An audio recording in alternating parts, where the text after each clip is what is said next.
Tapi gue bilang dia nggak punya garis tangan juara sih. Atau kalau memang ternyata ternyata komposisi itu masih belum cukup juga, Nes akan main jadi point guard.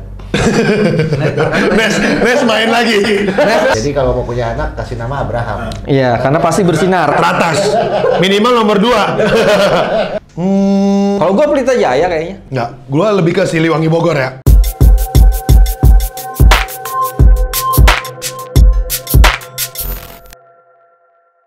What's up ballers, welcome back to Brickhouse Basketball Review. Di episode kali ini, gua Edo Eko The Tank akan membahas reaction yang lagi hot issue banget nih, perpindahan Blake Griffin ke Brooklyn Nets dan IBL prediction. Gua akan review bersama Bang Fadli dan Mas Damba. Apa kabarnya? Baik. Baik. Sehat tuh ya? Sehat dong. Gimana kok kelihatannya senyum-senyum kesel nih ngelihat Brooklyn Nets mengambil Blake Griffin nih? Terlalu dominan jadinya. Nah, menurut lu semua dengan pindahan si Blake Griffin ke Brooklyn Nets ini, apa aja sih impact-nya yang utama untuk Brooklyn Nets? Damba? Menurut Damba Gue gimana? nggak usah ngomongin impact dulu lah.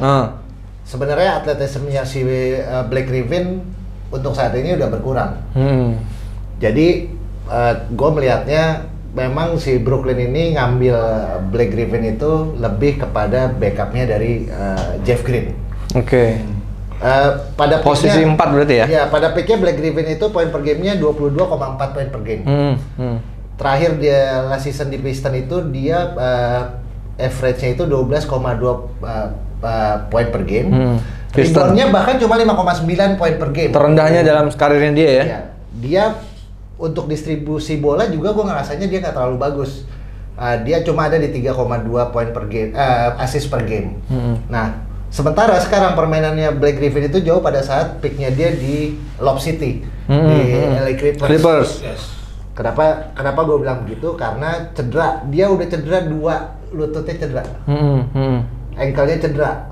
Sampai jempol kaki aja cedera. Jempol kaki cedera? Jempol kaki cedera. Tapi memang di 2019 itu, terakhir itu dia operasi lutut, memang mengurangi atletismenya. Kalau lo mau lihat, di setengah season kemarin, bahkan seorang Blake Griffin itu tidak melakukan dunk sama sekali. Iya, karena efek cederanya itu. Iya, efeknya. Durability-nya berarti udah Atletismenya sih. atletismenya. Atletismenya lebih berkurang jauh. Balik lagi, dia itu sekarang lebih kepada distribute bola sama 3 point. Yes, gue lihatnya juga gitu tuh sekarang. Dia lebih bermain stretch 4 ya, main keluar 3 point, medium shot. Tapi persentasenya juga nggak bagus, Bang Farli.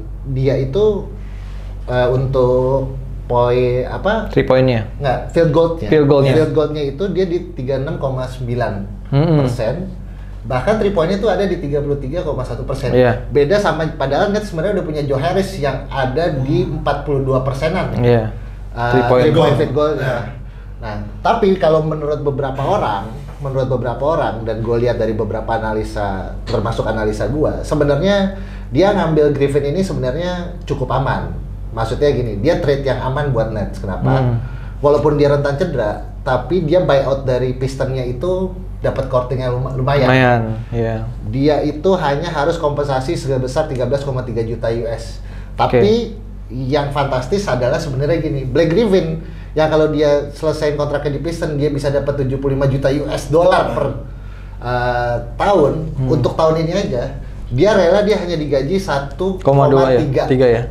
juta US sampai akhir musim ya? Gila, jauh banget turunnya. Makanya si Harden bilang bahwa sebenarnya Griffin ini kalau dia mau merelakan uangnya di Piston dan mendapatkan minutes yang lebih berarti, memang dia akan join ke Nets dan itu kenyataan. Tapi tujuannya untuk juara. Tujuannya untuk juara. Nah, kalau menurut lo, Dok dan Bang Farli, sebetulnya seberapa efektif sih kalau si Griffin itu di Nets? Karena gue merasa gini, harusnya dengan adanya Griffin itu dia ganti-gantian melakukan pekerjaan kotor sama kayak DeAndre Jordan. DeAndre Jordan, betul ya? Tapi dengan sekarang dia berubah gaya permainannya lebih ke 3 point shooter, distribute bola, butuh apa lagi? Dia udah punya Irving, punya Harden, bahkan punya Durant gitu. Kalau menurut gua sih, adanya Griffin ini kan seperti yang diberitakan dia akan berangkat dari bangku cadangan. Oh ya. Dalam posisi Tuh. Mas Tarsan turunin, Mas Tarsan. ada ini. Jadi dari bangku cadangan ngisi. Jadi rencananya dengan masuknya Blake Griffin ini, mereka akan main small ball. Artinya si Blake Griffin akan berperan sebagai center, size-nya bermain ala small ball dan berangkat dari bangku cadangan. Itu rencananya yang gue pernah baca ya. Kenapa Blake Griffin dibutuhkan, dan pada saat Blake Griffin juga join dalam suatu wawancara dia bilang tim Nets ini butuh pemain 4. Mengapa dia mau bergabung dengan Brooklyn Nets? Kemudian seberapa efektif ditanya, chemistry yang dia dapatkan pertemanan dengan DeAndre Jordan pada saat dia di Clippers juga menjadi suatu faktor. Cepat klopnya mereka nanti begitu sama-sama main di Nets, dan respect dia terhadap si Steve Nash sebagai pelatih itu menjadi suatu faktor. Respectnya Blake Griffin mengapa dia mau join ke Brooklyn Nets. Seperti Dama bilang, memang gaya permainan dia kan efektif pada saat transisi. Jadi antara defense ke offense tuh dia sangat kuat sebenarnya pada saat prime time dia. Fast break ya dia. Kuatnya di fast break. Dan dia bisa menjadi produser dan maksud saya pointer dan nge-range dalam posisi pick and roll. Jadi pick and roll ini dia kuat sekali. Power forward nggak banyak yang seperti itu. Dia berperan sebagai bisa kreator atau pointer dalam skema pick and roll, dan itu sebenarnya yang dilakukan juga di Detroit Pistons. Selain tadi 3 point tadi, memang secara statistik seperti yang Anda bilang, jauh sekali pencapaian dia pada saat jadi Pistons karena sempat cedera juga kan. Hanya 10 kali main dia miss tuh gara-gara operasi di lutut kirinya. Nah, terus dengan dia masuk ke Brooklyn sekarang dengan kondisi cedera, menurut lu gimana, Bang Farli? Pasti akan ada efeknya, karena dia seperti Anda bilang juga atletismenya dia terganggu karena cedera. Kemudian yang faktor lemah dari seorang Blake Griffin itu adalah durability. 2009 dia di trade sebagai nomor 1 all around pick player. Baru di 2010 dia main. Satu musim 2009 tuh dia sama sekali nggak main karena cedera lutut. Pada saat 2010 dia baru main dan menjadi rookie of the year situ. Dan di 2017 dia cedera tuh lawan Lakers, cedera lutut lagi dan nggak main walaupun nggak sampai end season permainan dia pada saat di Lakers. Pindah ke Detroit 2019 ya, 2019 sampai 2021 kena cedera juga di situ. Makanya tadi Damba bilang secara statistik paling rendah sejarahnya dia 12,2 poin. Hanya 12,2 poin, padahal itu bukan seorang Blake Griffin sebagai rookie of the year, kemudian 6 kali. Jadi gak ada yang menonjol juga Dam, dari 2,2 poin per game dengan 5,9 rebound sama 3,2 assist sih menurut gua nggak akan menonjol. Sebetulnya yang gue bilang, menurut gua yang Nets butuhkan itu lebih kepada center tambahan seperti Javale McGee atau si Dwight Howard sebetulnya untuk menjadi backupnya dari DeAndre Jordan. Karena kalau misalnya dia mau ngambil satu pemain yang gayanya sudah berubah dari dirty player, kenapa gue bilang dirty player? Karena harusnya yang Nets butuhkan itu adalah pemain-pemain kayak Ben Wallace, kayak Dennis Rodman yang memang mau mengerjakan kerjaan kotornya tuh, mau rebound, mau hustle, mau jaga gitu. Karena porsi poinnya itu sebenarnya udah diambil sama guard-guardnya nggak sih? Udah ada Harden, udah ada Irving juga sekarang tipenya pointer juga nggak sih? Dari dulu sih sebenarnya gitu, cuman dengan kondisi sekarang kita lihat ternyata dia harusnya service ke Harden, ternyata dia sebagai pointer juga. Kevin Durant juga, tapi kondisinya sekarang Kevin Durant lagi cedera bener ya? Sampai sekarang. Nah itu gimana tuh menurut tuh Mas Damba, Bang Farli, dengan kondisi Kevin Durant cedera, Blake Griffin masuk juga, tapi sampai saat ini sih masih posisi 1 bener ya? Peringkat 1 nggak sih? Di Brooklyn Nets di timur nomor 2. Nomor 2. Nomor 1 Sixers. Nomor 1 Sixer. Nah gimana menurut tuh untuk sampai dia nanti ke final wilayah, apakah bisa Brooklyn Nets? Gue bilang bisa, karena kenapa? Cadangannya lebih dalam dibanding Golden State Warriors pada saat dulu kalah sama Cleveland. Karena pada saat Golden Final State wilayah, sama Cleveland itu kalah karena Draymond Green di bench sekali dan cedera sekali. Nah itu nggak bisa tergantikan. Sementara kalau misalnya 3 superstar itu masuk di lapangan, permainannya juga jadi kacau. Menurut gue nggak efektif.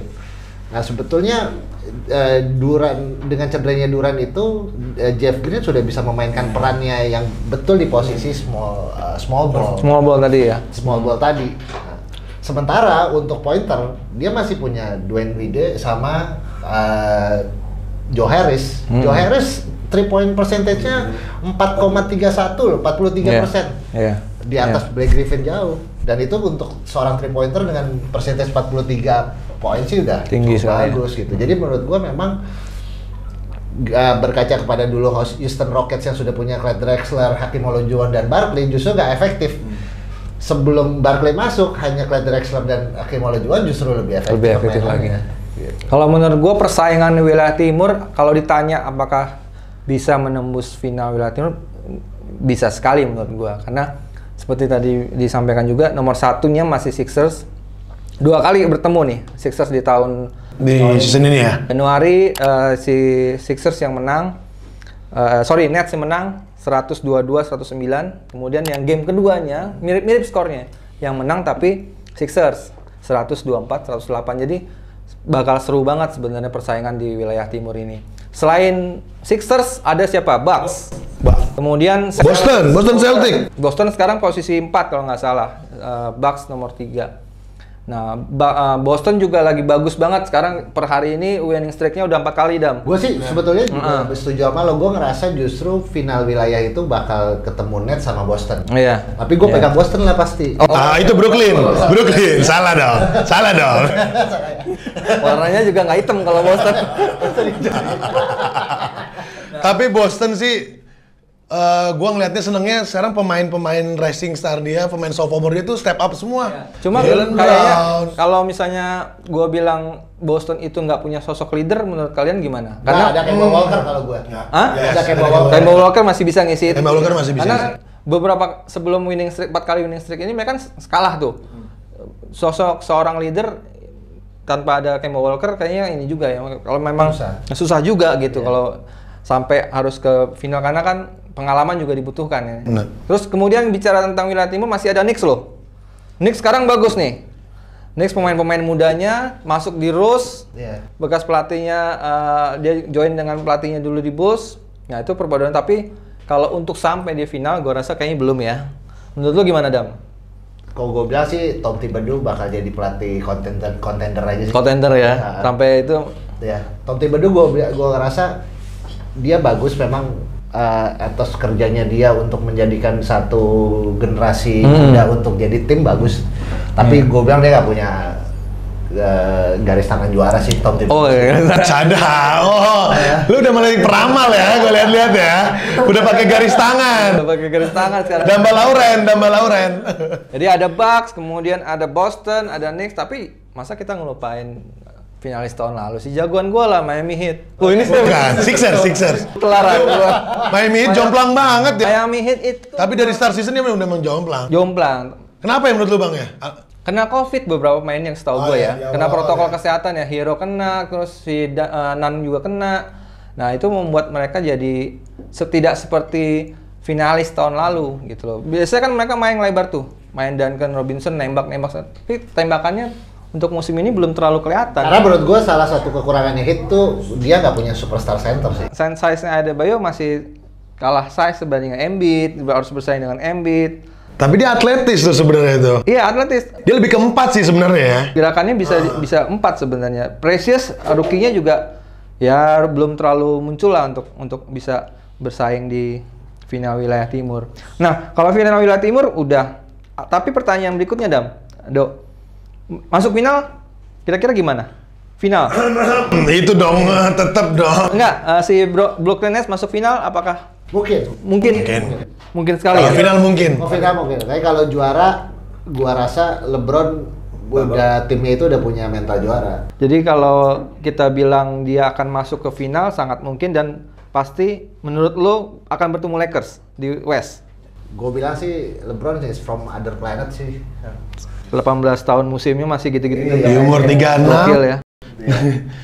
Dengan gerakan basketnya Mas. Kemarin nggak ada Eddie juga berasa ya. Rookie, apa? Nggak ada Eddie berasa juga kemarin. Iya, berasa juga di awal-awal. Sempat kalah juga. Cuman nggak tahu nih, katanya ada berita terbaru kalau Andre Drummond mau ke Lakers nih, gimana nih? Oh, Andre Drummond mau di Andre Drummond mau ke Lakers. Itu salah satu sosok yang dibutuhin Lakers untuk kerjain dirty job tadi.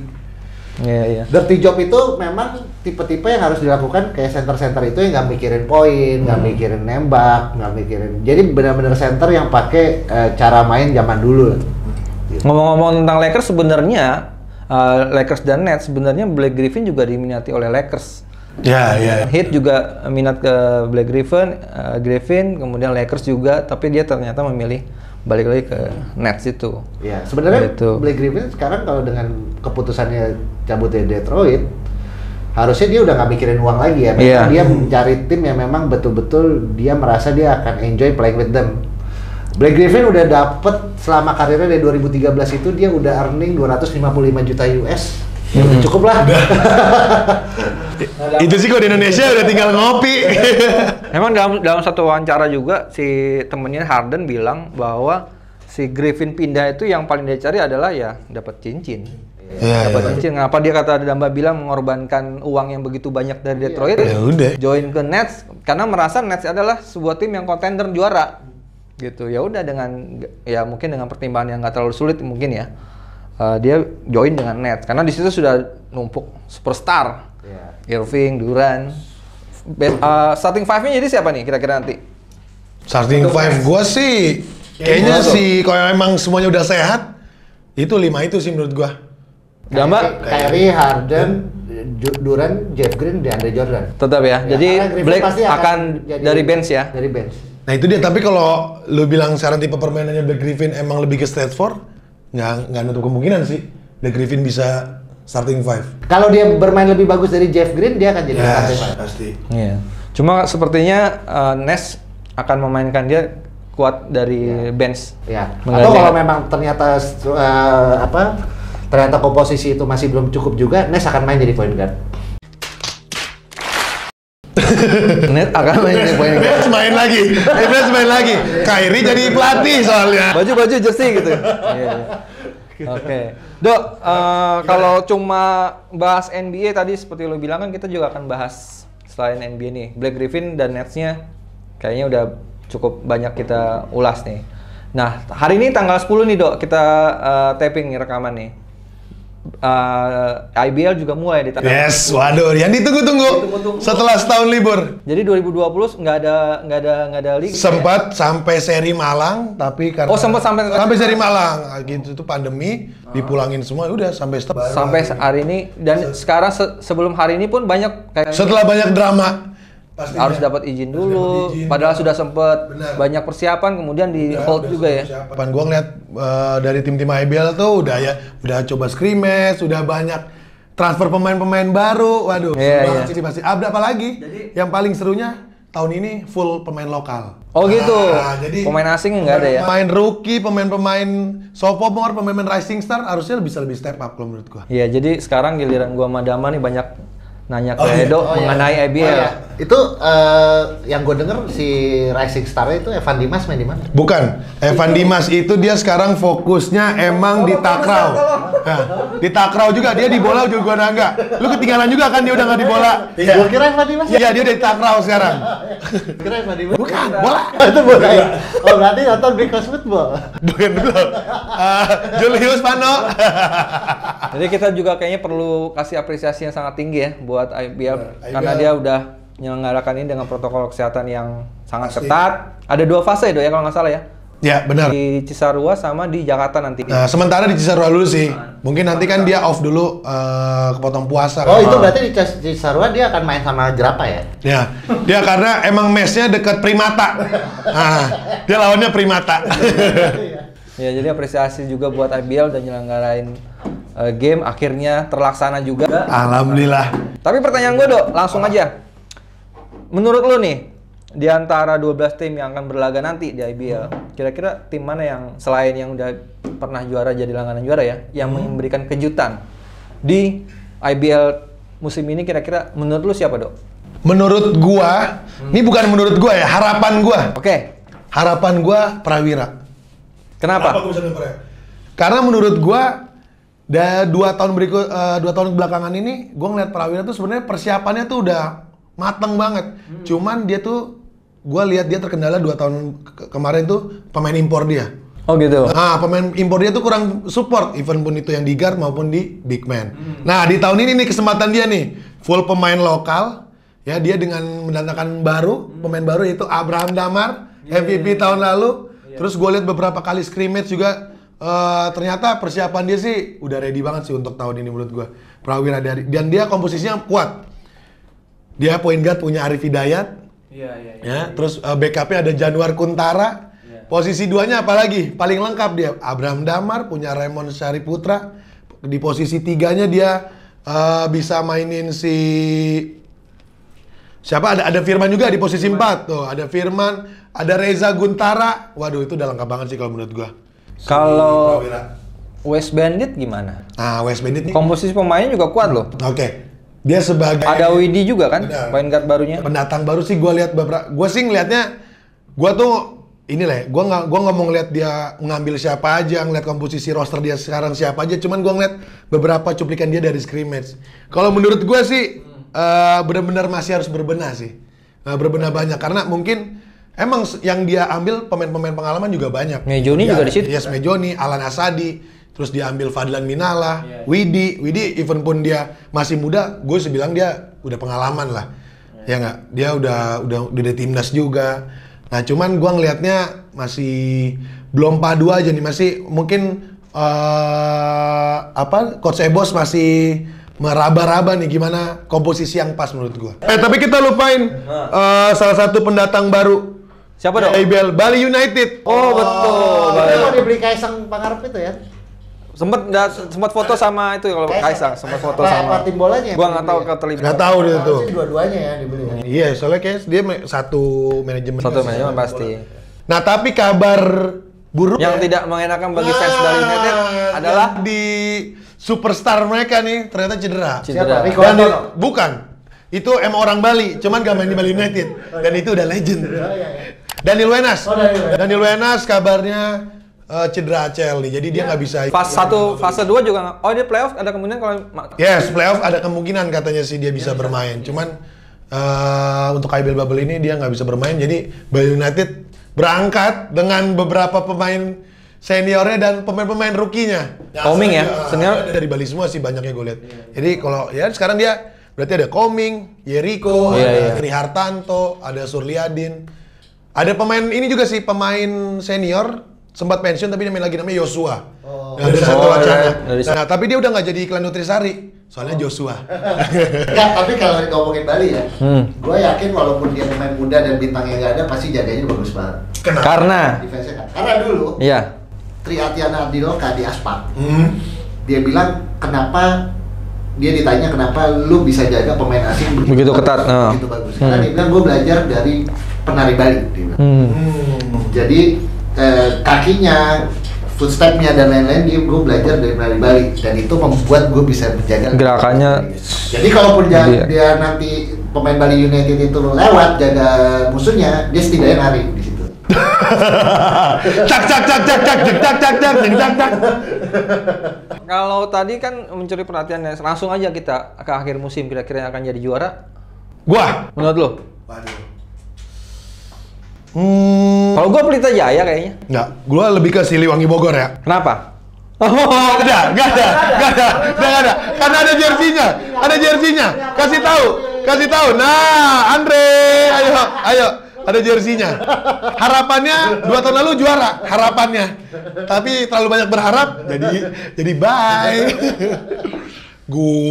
Kalau dari gua, ya, gua sih harus objektif sih. Gua sih kayaknya nggak boleh ngaruh satu doang ya. 2 lah gua. 2 nggak apa-apa. Oke, gua Satria Muda sama Pelita Jaya. Satria Muda, Arki masih pengaruh nggak di? Wah, menurut gua impact-nya masih gede banget. Nah, si LeBron-nya Indonesia. LeBron Indonesia. Dia tuh ininya, clutch-nya menurut gua. Jadi pada saat di game buntu semua nih, Arki itu mainin perannya di situ. Selalu bikin situasi ya. Yes, bikin situasi. Terus ya dia leadernya sih, as a leadernya itu yang dibutuhin banget dia di Satria Muda untuk pemain-pemain mudanya. Karena banyak banget kan Satria Muda, pemain-pemain muda. Namanya juga Satria Muda. Kalau pemain hitam namanya Satria Baja Hitam dong. Nah, kalau misalnya nanti finalnya, kalau lu tadi pegang Satria Muda, Kalau gua pegangnya Pelita Jaya. Kenapa? Karena dia komposisi pemainnya tuh antara big man sama guardnya tuh rata dan bagus. Guardnya dia ada Agassi, ada Pras, bisa nembak. Big man-nya juga nembaknya keren-keren dah. Goffin juga ya? Goffin lagi step up banget sekarang. Nembak banget, big man-nya juga bisa nembak. Valentino Wungan.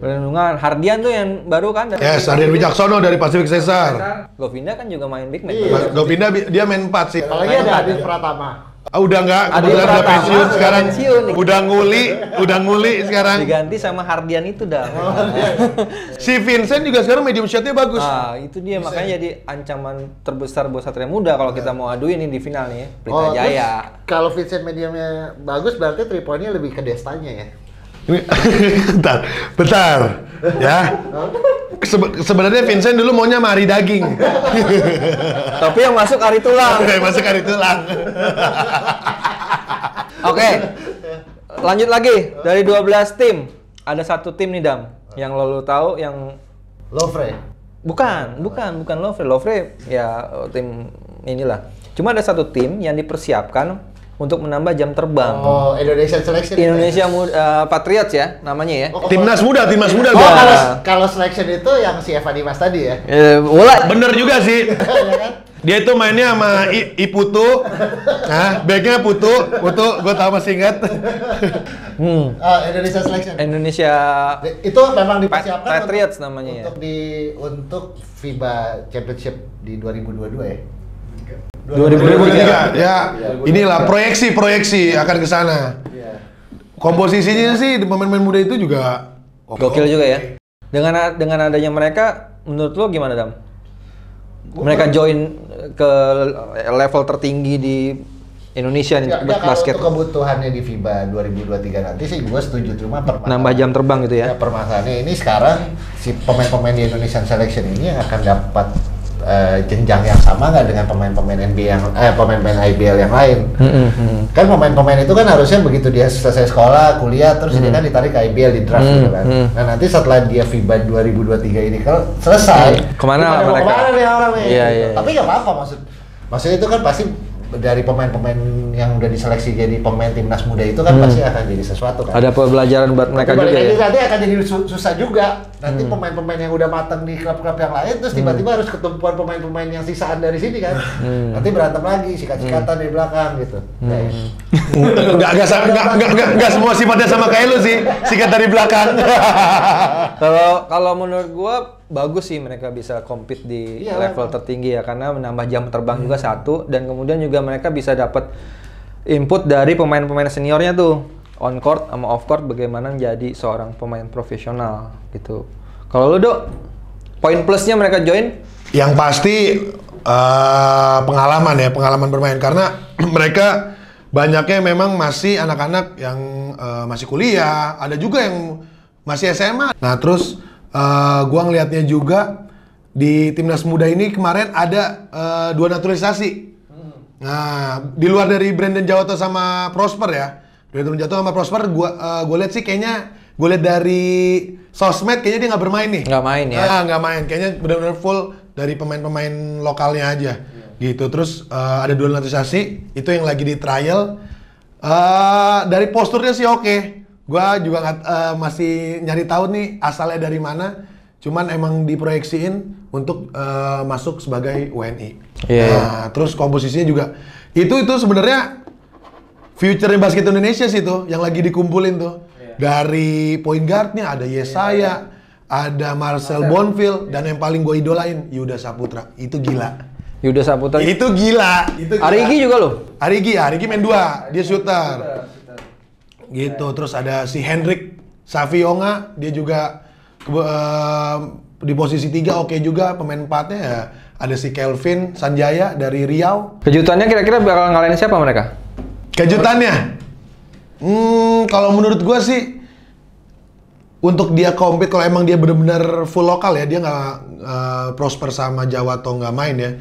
Gua rasa sih dia lawan 5 tim teratas IBL masih berat. Masih berat ya. Nah, cuman dari 5 ke bawah pasti seru nih. Pasti ada kejutan-kejutan, dia bisa aja. Kalau nggak salah Contohnya siapa kalau 5 ke bawah itu? 5 ke bawah gue bisa bilang ya si lawan Satya Wacana. West masih- Bandit. West Bandit, tim-tim baru masih seru menurut gua. Karena nggak beda jauh juga sebenarnya kompetisi, cuman lebih mudanya aja, pengalamannya aja mereka yang belum ada. Mungkin Brandon Jawa tuh kebanyakan joget juga kali ya. Emang asalnya kan dari Hawaii, lama di Hawaii sama Bali lagi. Pengennya begitu, joget terus. Joget biar lemas. Lu juga nggak pemain basket joget terus dah. Kita juga lu. Iya. Nah, tadi udah ngomongin tim nih. Sekarang pertanyaan terakhir dari gua nih mungkin. Pemain yang paling bersinar menurut lu, proyeksi pemain yang paling bersinar di IBL musim ini.